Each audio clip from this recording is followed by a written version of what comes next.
और चलिए आगे बढ़ेंगे। मणिपुर में नई सरकार के गठन से जुड़ी हुई ये जानकारी। आज शाम को सीएम पद की शपथ लेंगे युमनाम खेमचंद। मणिपुर में 2 उप मुख्यमंत्री भी बनाए जाएंगे। नेमचा किपगेन के अलावा एक और डेप्यूटी सीएम होगा। गोविंद दास को मणिपुर का गृह मंत्री बनाया जाएगा। तो अब तस्वीर बदलने वाली है।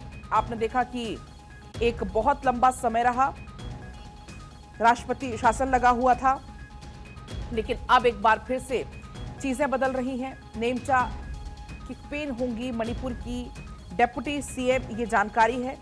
इसके अलावा अगर हम बात करें युमनाम खेमचंद सिंह, जो कि मणिपुर के नए मुख्यमंत्री के तौर पर शपथ लेंगे। लगभग 62 साल के हैं, मैतेई समुदाय से आते हैं। सिंगजामेई से वो विधायक हैं और ऐसे में ये जानकारी है कि दिल्ली में मणिपुर लेजिस्लेटिव पार्टी की बैठक में बीजेपी नेता युमनाम खेमचंद सिंह को विधायक दल का नेता चुना गया है।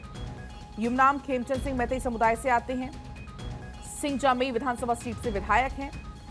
और आपको बता दें कि नॉर्थ ईस्ट राज्य में बीजेपी के दूसरे सीएम वो रहने वाले हैं। अब बीजेपी विधायकों का एक ग्रुप दिल्ली पहुंचा। लंबी बातचीत के बाद विधायकों ने युमनाम खेमचंद सिंह को अपना नेता चुना।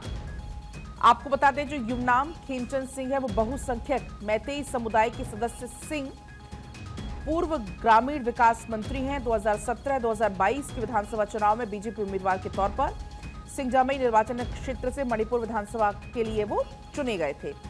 2023 में मई में आपको याद होगा किस तरीके से स्थिति वहां पर होती है। मणिपुर में जाति हिंसा भड़कती है और उसके बाद से हाल ही में आदिवासी बहुल पहाड़ी इलाकों में उखरूल और कामजुंग का दौरा उन्होंने किया था और इन क्षेत्र में किसी भी मैतेई नेता की ये पहली यात्रा भी थी। लंबी बातचीत हुई। बीजेपी ने सोमवार को मणिपुर में एक नए मुख्यमंत्री के चुनाव की प्रक्रिया आपको याद होगा शुरू कर दी थी।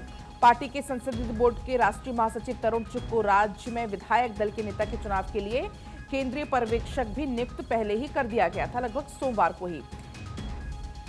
केंद्रीय बीजेपी नेतृत्व के निर्देश के बाद बीजेपी और उसकी सहयोगी पार्टियों की बड़ी संख्या में विधायक इस सप्ताह की शुरुआत में नई दिल्ली पहुंचे। बीरेंद्र सिंह विधानसभा स्पीकर, थोकचोम सत्यव्रत सिंह, इसके अलावा खेमचंद सिंह राज्य बीजेपी अध्यक्ष, जो पार्टी विधायकों के साथ राष्ट्रीय राजधानी में उनकी मौजूदगी थी और एक लंबे डिस्कशन के बाद ये निर्णय पर पहुंची है।